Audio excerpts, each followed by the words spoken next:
ekisooka ku buvunaanyizibwa bwennyina n'obudde bwennyina obugenda mu National Theatre sibuyina ate si kitone kyange kuzannya katemba.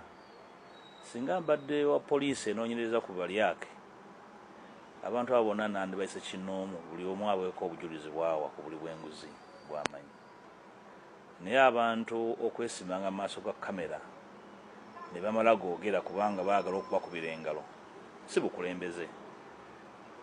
Omuntu atamanyi kye bayita bwannakigwanyizi ekyo kitegeeza. Ba poliisi nandibayise ssekinnoomu bajje bawe obujulizi ku buli bw'enguzi bwe boogerako bwe batambula bakole ebitaliimu makulu. Ndowooza ekyokusalirwa nze obudde sibuyina, mbadde bize nnyo ennaku zino, nina obuvunaanyizibwa bungi, nja basanga mu theatre yaabwe yakatemba.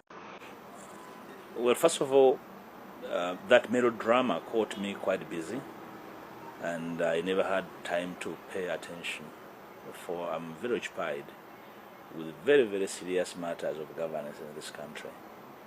When I see individuals who are destined, who are charged with offering leadership, engaged in melodrama for the sake of a moment to capture attention and have a camera moment, it's very unfortunate. If the opposition in Parliament was interested in fighting corruption, the person who led the signing of signatures chairs a Parker committee and surely knows where public resources are going. His leader in the opposition, he knows so well, Chair Kosase, is very much alive to where public resources are being siphoned.